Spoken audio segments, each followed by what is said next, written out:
Diariamente, a través de la radio, de la televisión, de los portales de noticias, nos vamos empapando de información relacionada con políticos, con figuras políticas, y nos vamos haciendo una idea de esas personas. Pero, en modo avión, en los próximos 30 minutos vamos a tratar de conocer a la persona detrás del personaje.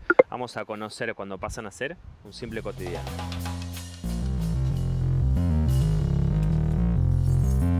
Actualmente se desempeña como secretaria general de Movimiento Evita Chaco, es militante peronista y feminista con una fuerte referencia en la economía popular. Nació en el interior del Chaco y ya había sido parte de la lista de candidatos a diputados provinciales por el Frente Chaqueño en la última elección. Hoy vamos a conocer a Joana Duarte.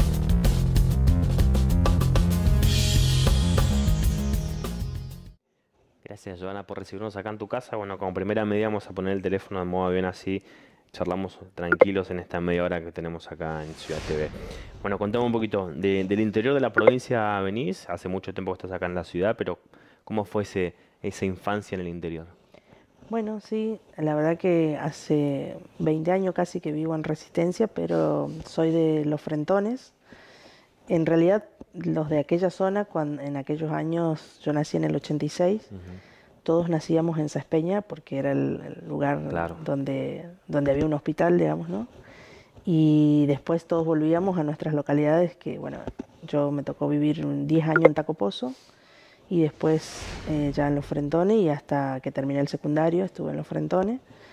Y la verdad que mi infancia, tanto en Tacopozo primero como en Los Frentones después, era muy diferente a lo que conocemos hoy, Claro. lo que son los niños hoy, digamos, ¿no? No había celular. No había celular, no había muchos canales de tele tampoco. Claro. Teníamos 3 canales de televisión. 2 no eran de Argentina, así que Claro. imagínate. Teníamos la TV pública, que en ese momento era TC, y bueno, después 2 canales brasileros que se enganchaban por aire. Y la verdad que sí, la infancia de aquellos años era un poco muy distinta de lo que de ahora éramos, ¿no? Mucho contacto con la naturaleza, digamos, y inventándonos juegos con cosas que son de la naturaleza. Claro. Vivíamos mucho sobre los árboles. Era otra infancia, Otra ¿no? infancia. Totalmente distinta a la de hoy. ¿Y por qué viniste a Resistencia? Me vine a Resistencia, primero obviamente con el objetivo de seguir una carrera universitaria. Bueno, viví 2 años en Corrientes, no me acostumbré a Corrientes. ¿Qué quisiste estudiar en Corrientes? En Corrientes hice hasta tercer año de abogacía en la UNE, y después me vine ya a vivir a Resistencia. Y bueno, en Resistencia me faltan unas 12 materias para terminar Ciencias Políticas en la UCES, y bueno, esa es una deuda pendiente. Una deuda pendiente. ¿Y cómo fue ese encuentro con la política? ¿Ya venías de la familia o te fuiste encontrando con esto de ingresar a la política, de empezar a militar?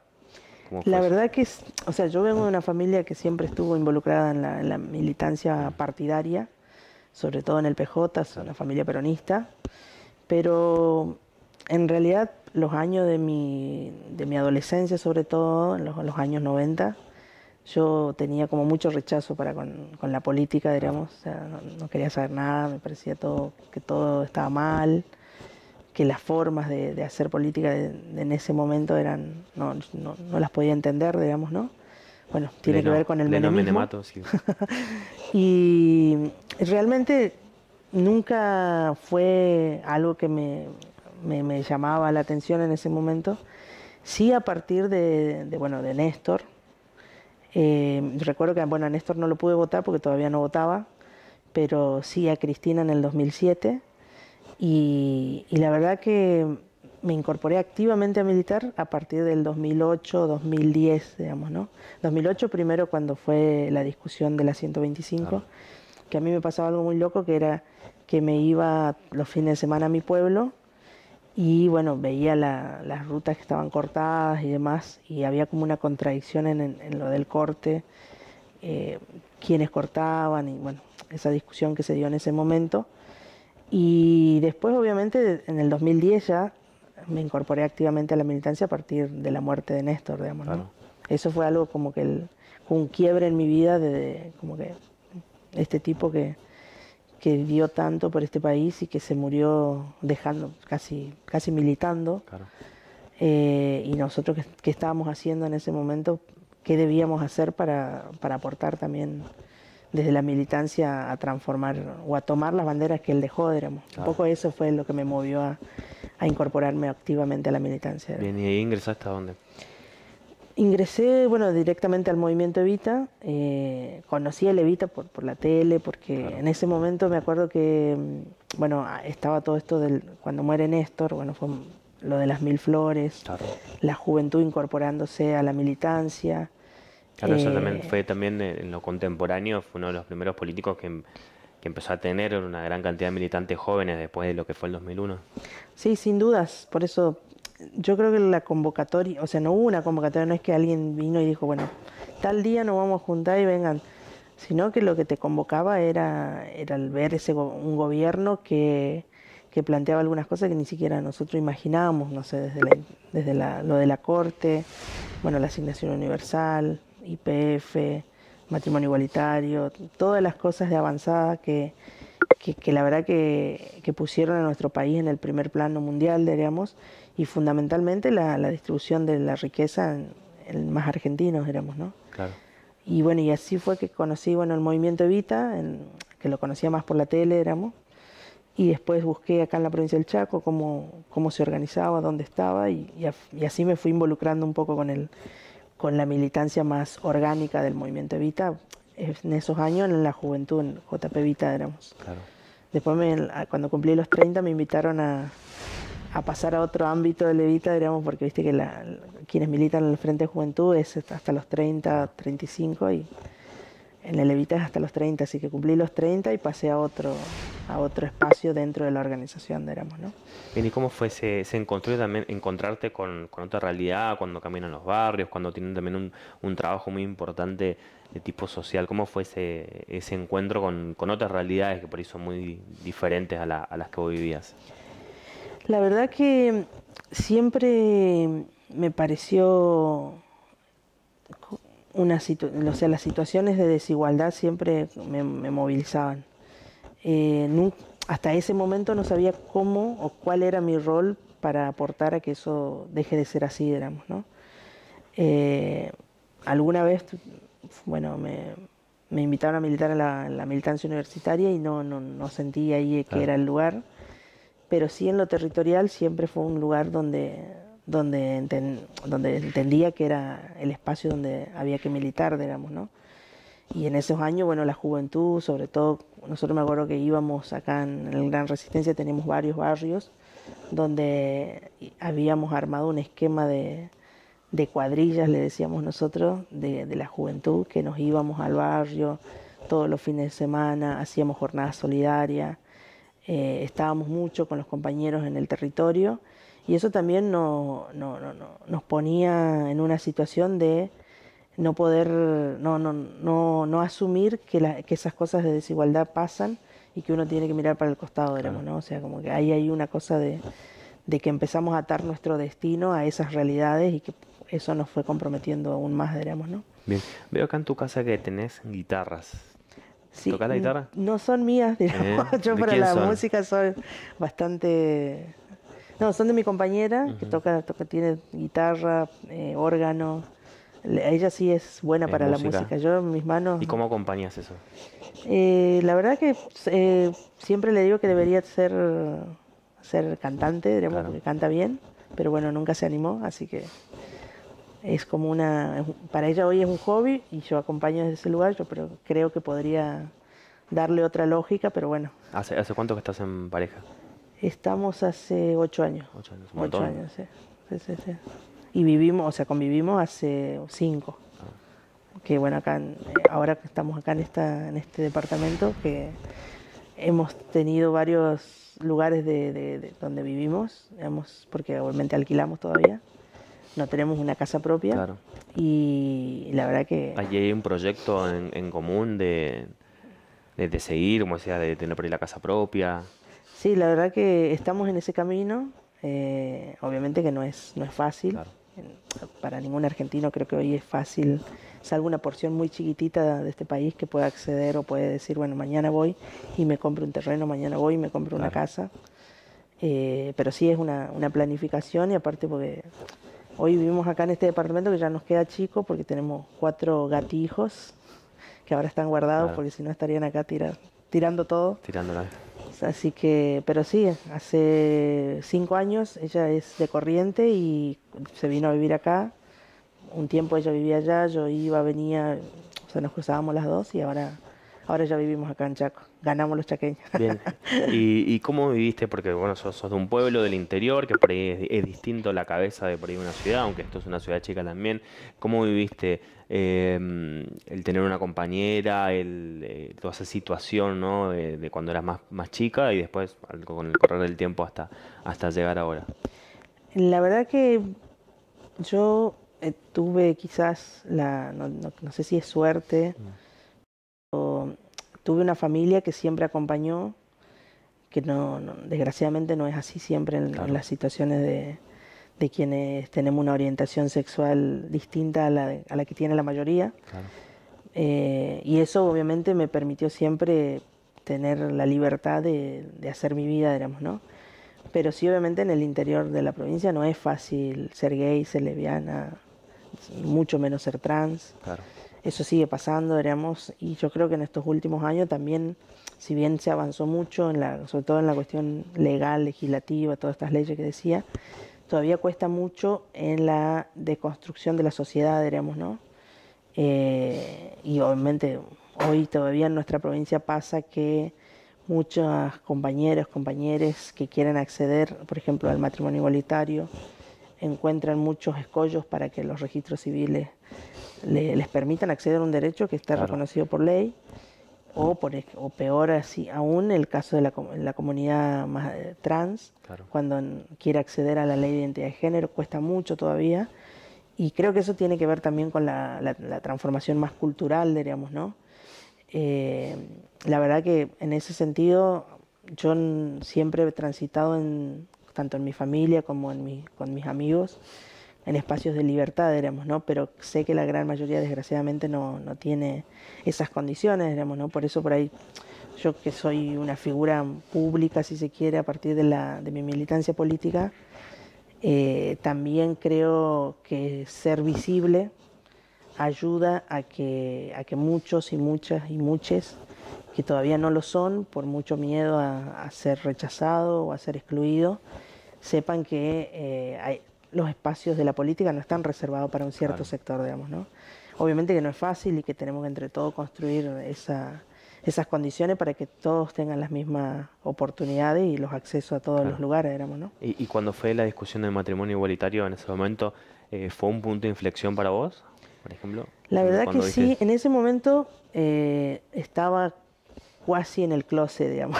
O sea, no, si bien yo siempre supe que era lesbiana, porque eso es algo que no es que algo que un día te levantas, ay, quiero ser lesbiana. O sea, siempre uno lo sabe instintivamente desde que es chico, y después con los años, cuando creces, le pone nombre a eso.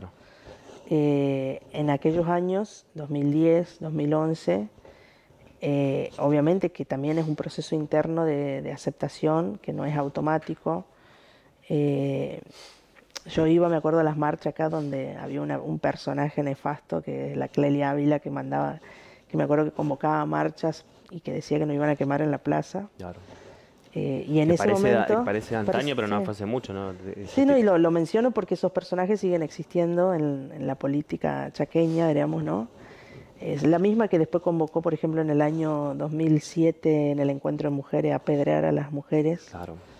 Bueno, o sea, porque uno puede coincidir o no coincidir, y yo siempre, cuando escucho que dicen, nosotros tenemos tolerancia, yo la verdad que no busco que nadie me tolere, digamos, o sea, trato de que así como yo no ando por la vida preguntándole a la gente si vos sos hetero o sos homosexual, digamos, y lo mismo espero del otro lado. Pero en aquellos años era una situación complicada, y ahí la verdad que siempre digo que fue muy importante para mí, o para mi proceso interno también, al haber encontrado algunos compañeros que que marcaban el camino en ese momento, que por ejemplo que es la Úrsula, Claro. que fue una de las primeras que acá en esta provincia no solamente llevó adelante esa discusión del matrimonio igualitario, sino también fue una de las primeras, una de las fundadoras de la Marcha del Orgullo, donde me acuerdo que las primeras marchas éramos, no sé, eran 10, 20 personas y otros que íbamos como que mirábamos que no éramos, pero sí mirábamos de costado éramos, ¿no? Porque nos daba miedo, porque no sabíamos cómo manejar la situación, o no sabíamos cómo que había un mundo donde también podíamos caber nosotros, éramos, ¿no? Entonces en esos años, cuando sale la ley de matrimonio igualitario, la verdad que no teníamos yo por lo menos con mucho más joven, no tenía tanta conciencia de lo que iba a implicar ese derecho para todos nosotros. Y hoy la verdad que tengo una conciencia de que nos iguala, éramos, ¿no? Porque hasta ese momento había ciudadanos de primeras y ciudadanos de segunda, éramos, ¿no? Así que la verdad que hoy nos damos cuenta y muchos años más adelante nos seguiremos valorando lo importante que fue adquirir ese derecho, digamos, ¿no? Así es. ¿Qué lugar ocupa, por ejemplo, en tu vida y en el día a día, no sé, el living, estar acá, estar con tu pareja, con tus amigos? ¿Tenés tiempo para poder desconectarte de lo que es la función pública, que por ahí, sobre todo en estas épocas, es muy, muy demandante? La verdad que es poco el tiempo que estoy en mi casa, pero el tiempo que estoy en mi casa sí, somos muy compañera con mi pareja. Ella también tiene una vida bastante movida, obviamente en otro ámbito, no en la militancia política, pero cuando estamos acá en casa fundamentalmente solemos estar acá y también tenemos nuestros hijos gatunos arriba nuestro, ¿Y cuál es todo el tiempo. cuál es tu cable a tierra? Es lo que te desconecta del día a día. Y la verdad que nosotros nos gusta viajar mucho. Siempre nos hacemos escapada acá cerca, qué sé yo, nos cruzamos Corrientes, hemos ido mucho al Parque Nacional Chaco, que está acá cerca también. Entonces, estar en contacto así con lugares de la naturaleza y cosas muy simples, éramos, ¿no? Ya tomar un mate, un tere, cosas que por ahí muchas veces uno dice, se desespera por cosas que son como grandes, pero en realidad lo más importante está en lo simple, me parece. Claro. Que ahí está el cable a tierra de todos, digamos. ¿Y te cuesta desconectarte del teléfono? Mucho. Tengo un problema con el teléfono. O sea, pero yo creo que en realidad es de todos, ¿no? Todos, sí, hoy no, en pero día es creo que es imposible. algo, no sé, viste que a veces uno está y por más que esté en por silencio, omisión uno, nomás claro, sí, levantás a ver si... Ahora, por ejemplo, está en modo avión y uno ve así y no te va a llegar nada, pero Claro. lo querés ver. Claro. Es una herramienta de tecnología necesaria, pero que también muchas veces nos aísla de las relaciones humanas, sobre todo, que creo que son las cosas más importantes que tenemos que fortalecer, digamos, ¿no? Bien, ¿cómo es tu familia? ¿Cómo es la relación tuya en la actualidad de tu familia? Bueno, yo tengo, mi padre y mi madre viven en el interior, en Los Frentones. ¿Solés ir para allá? Voy, no bastante seguido por los tiempos, pero sí estoy mucho en contacto. Ellos también son militantes políticos, así que por ahí estamos más en contacto por la política que por la cuestión familiar. Mi vieja es docente, es directora del secundario del pueblo y todavía no se quiere jubilar. Y mi viejo es policía jubilado. Y bueno, y acá en Resistencia vive mi hermana, somos dos hermanas nada más, y ella vive obviamente en otro lugar, en la casa de mi viejo. Y con ella sí tenemos mucho contacto porque obviamente siempre o salimos a tomar algo algún fin de semana o salimos a comer o algo así. Y volviendo al tema de la identidad y todo lo que hablábamos, ¿te fue difícil en la política esa cuestión o ya en esta época? La verdad que nunca me fue una limitante. También es cierto que yo en la política o en la militancia nunca milité la diversidad. Claro. Siempre me tocó militar en otros espacios, como por ejemplo la juventud, más en lo sindical y demás. Pero sí, efectivamente, creo que no son ámbitos amigables para la diversidad y que creo que eso hay que corregir. Todos tenemos que propender a que esos sean ámbitos amigables. Y yo siempre comento con varios compañeros que quizás muchas veces también sentí que como la política es muy masculinizada, o sea, Claro, hegemoniza la masculinización, quizás por eso a mí no, se me abrieron espacios que para compañeras que son más asociados a lo femenino les cuesta más llegar a esos lugares, digamos, ¿no? claro. Que efectivamente eso tiene que ver con la cultura patriarcal en la cual vivimos, digamos, ¿no? Que efectivamente eso hay que cambiarlo, digamos, ¿no? Porque si vos tomás la mayoría de las líderes mujeres que tenés en el mundo, en la política, efectivamente se las asocia mucho con caracteres más masculinizados, Claro. caracteres duros, fuertes. Y yo creo que eso hay que deconstruir también, digamos, como todo, digamos. Claro. Así que ¿Cuál vos hablabas acerca de las deudas que tenía, que tiene el país o el Estado con, por ejemplo, con las chicas trans? ¿Qué deudas vos ves que hay todavía con el primero, movimiento, con el colectivo? primero en general, creo que hay una deuda central que es la cuestión del acceso al trabajo. Ujú. Si bien tenemos una ley de cupo laboral trans, eh, tenemos un decreto nacional de cupo laboral trans, todavía cuesta mucho que eso se traduzca a la realidad efectiva, digamos, ¿no? Y creo que ahí sí hay eso tiene que ver con una decisión política, digamos. Si nosotros pretendemos que eso se aplique, tiene que ser una decisión, decir, bueno, una de las mayores asimetrías que tiene la población trans es el acceso al trabajo, digamos, ¿no? Y fundamentalmente ahí tiene que ver también con la expectativa de vida que tiene la población y que creo que eso es algo por lo cual no podemos esperar, no podemos ver a ver cuándo la Claro. ley se va a aplicar o cuándo vamos a decidir llevar adelante la decisión política que les permita a las compañeras ingresar a un trabajo formal, digamos, ¿no?